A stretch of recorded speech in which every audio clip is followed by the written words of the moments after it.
جی وعلیکم السلام ورحمۃ اللہ وبرکاتہ۔ بھائی نے نیوندرے کے متعلق پوچھا ہے بچے کی شادی کے اوپر۔ جو نیوندرا چاہے بچے کی شادی ہو یا بچی کی شادی ہو، یہ بالکل درست نہیں ہے، اور ایک تو یہ مسلمانوں کا طریقہ کار ہی نہیں ہے، ہندوانہ طریقہ کار ہے یہ۔ اور ویسے بھی یہ بڑی خست والی بات ہے کہ مہمانوں کو گھر بلا کر ان سے کھانا کھلا کر پیسے وصول کیے جائیں۔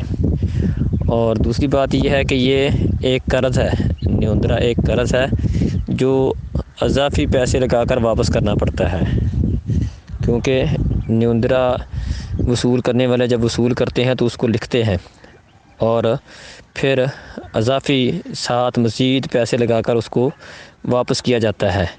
بلکہ اگر کسی نے کسی کو اس طرح نیوندرا ڈالا ہوا ہے، پیسے دیے ہوئے ہیں، کھانا کھا کر وہ چلا جائے تو اس کے اوپر اچھا بھلا ہنگامہ کھڑا ہو جاتا ہے کہ یہ ہم نے ان کو اتنے دیے تھے، انہوں نے ہمیں دیے ہی نہیں ہیں، یا اگر وہ پورے دے دیں تب بھی مسئلہ کھڑا ہوتا ہے کہ یہ جتنے ہم نے ان کو دیے تھے اتنے ہی انہوں نے ہمیں دے دیے، بس ہمارا آئندہ سے ان کا لین دین ختم۔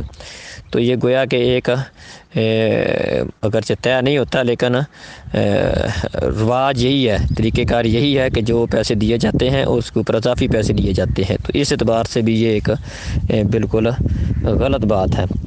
تو باقی رہا لڑکی کی شادی کے اوپر، ویسے بھی اس طرح کٹ کرنا لڑکے کی شادی پر تو سمجھ آتا ہے، ولیمے کی نبی کریم صلی اللہ علیہ وسلم نے حکم دیا اولم ولو بشاتن، کہ ولیمہ کرو چاہے ایک بکری کا کیوں نہ ہو۔ تو لیکن اس طرح لڑکی کی شادی کے اوپر تو ولیمے وغیرہ کا کوئی چکر ہوتا ہی نہیں ہے۔ لڑکی کی شادی کے اوپر خالی جو کوئی اس کے کوئی قریبی کوئی مہمان وغیرہ آتے ہیں، شادی میں آ جاتے ہیں، تو ان کو کھانا کھلانا بس ہوتا ہے۔ تو کھانے کے اوپر، دعوت کے اوپر بہرحال لڑکے کا ہو یا لڑکی کا ہو، اس کے اوپر پیسے وصول کرنا یہ خست بھی ہے اور ہندوانہ رسم بھی ہے۔ السلام علیکم۔